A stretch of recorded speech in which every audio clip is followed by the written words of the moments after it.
Okay, guys, it's almost July. Hopefully, it's almost football time. And first topic today, the forecast guys caused a bit of a stir by talking about the best receiver in the NFC North. So let's ask Solly. Solly, what's your take? Who is the best? I'm going to have to go with Davante Adams, the only guy that Aaron Rodgers has to throw the ball to at the wide receiver position. He had the highest score in that division over the last couple of years, at least higher than Kenny Golladay. And listen, I love Kenny Golladay. He's the guy that has all the contested catches, all the explosive catches down the field of 15 yards or more. But Davante Adams, more consistent, the higher graded receiver of the two. Now, to me, let's see, I said Kenny Golladay. I'm sticking with that. I got to be very clear. It's those two. Those are the two I'm considering. And I love Davante Adams. He's from like 10 minutes from where I grew up. I'm a huge Davante Adams fan, and he's had the better career so far. But I'm looking at going forward. Kenny Golladay had David Blau throwing him the ball and still amassed 16 catches, 20-plus yards downfield, tied for the most in the NFL. And Aaron Rodgers, he's a really good quarterback. So Davante Adams, I know he's the only guy, but he's also had a really good quarterback throwing him the ball. They were tied, those two, last year in wins above replacement last season. But I see Golladay edging him out over the next few years. Yeah, if you cut out the games where Matthew Stafford didn't play, then Kenny Galladay's grade jumps from 84.8 over the last 2 years to 85.0. So that's 0.2. David Blau. That's how good he is.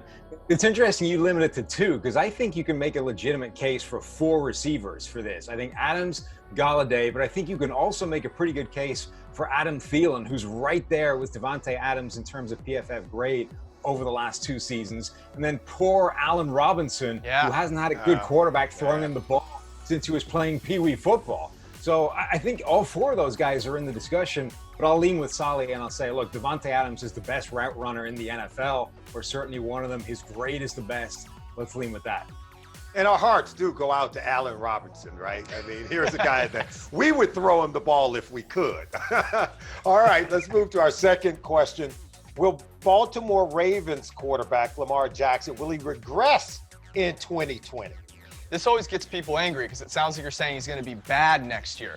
Regress just means there are some places where he might tend more towards the average in the NFL. He can still be a great quarterback, a top 5 quarterback, and there are going to be some areas statistically he regresses. I'll give you 2 reasons why. He was our highest graded quarterback under pressure last year. 7% of his dropbacks under pressure were a touchdown pass. Okay, the league average is 3%. That's one of the least stable statistics in quarterback play. So he can still be great, and that'll just come back to earth a little bit. Maybe he's top 5, top 10. He's still going to be great. The second reason is that the Baltimore Ravens played from ahead more than anyone else. Only team last year in the past 5 years, I think, actually. Less than 100 plays run when trailing in the first half. So they're going to have a few more situations where they're not out of front. They won't be able to dictate the script. And so for that reason, a few less advantageous situations for Lamar Jackson. But he'll still be great. Yeah, his numbers generally, I think, skew a little bit to flattering him last year. 9 turnover-worthy plays, but only 6 interceptions. He had 19 big-time throws, and that ranked 18th in the NFL, but obviously led the league in touchdown passes. You have to expect those things swinging back towards the mean a little bit. The scary thing is, though, he's still got plenty of room to develop and get better as a quarterback, particularly when it comes to accuracy. You know, he jumped into the middle of the pack from down the bottom. So in a weird way, he could actually be better next year, but the numbers regress to the point where it looks like he had a worse season. Yeah, he's probably not going to be the MVP again, right? He's probably not going to win 14 games for the second season in a row. And he's probably not going to have a touchdown to interception ratio of 6-1 like he had last season. So if he's not going to do those things and you want to call it regression, then I can go with it. I tell you what he may do is he may go out and win in the postseason. That's really what I think the Baltimore Ravens are wanting. I could see him improving in a lot of areas, but those numbers we just all talked about could show a little bit of decline, which for some leads to a regression, but I don't see it that way. I could still see him getting better, even though the numbers may not say so. That technically, Solly, is regression in the numbers. I know. Let's not beat around the bush here. I get what you're trying to say. We all love Lamar Jackson. All right, last topic. We talked all about Cam Newton yesterday and talked about him today. The question here is this. The win total in Vegas is 9. You have to bet $130 to win 100 if you take over 9 for the Patriots.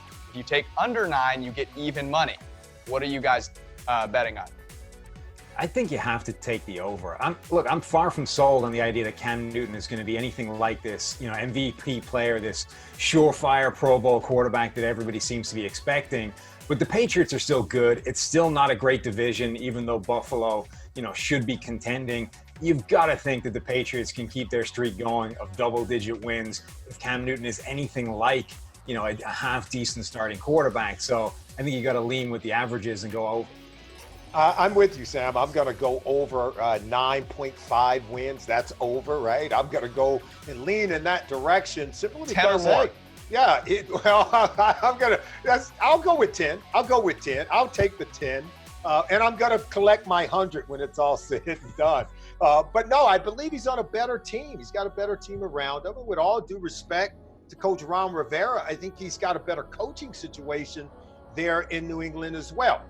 I think Sam alluded to this, playing in the NFC South, that's a very tough division year in and year out, where you have at least 3 teams that could win it. When you're playing in the AFC East, it's down to 2, right? I think it's down to Buffalo. I think it's down to New England. So, I think he can get 10 wins with that coaching staff and with that team. I'm taking the over. I really like 9.5. It's now 9, but I'm getting better odds. I'm getting even money here. Our win projections have them averaging 8.2 wins over the 10,000 simulations. That's significantly below 9. And here's the thing to keep in mind. Cam Newton's the Liz Frank surgery that injury that he had, you can recover from that, but it's not like you're going to be 100% ever again. It takes maintenance. You got a screw in there. And then if he can't run the ball as much or as effectively because of that, he's got no one to throw to, like nobody. So both those things make me want to press the pause button a little bit. So if push comes to shove, I would take under 9. I don't feel great about it, but that's where the math leads me to. And there's a reason the math is leading me in a different place from you two plebeians over there who are just going with the crowd. You're just getting sucked in. Cam Newton's average win total per season, if you take out the 2 games in 2019, is 8.5. It's 8.5. I don't need a math degree to come to that conclusion. So I'm going to take the over. Do you want the x-rays of the foot? No, I saw the workout. That did it for me. They are impressive. And for what it's worth, I have Cam Newton to win MVP at 80-1. And I'm excited about it. There you go. You want to get rid of me and get back to more great PFF YouTube content? All you have to do is push that button right there and subscribe. Thanks for watching.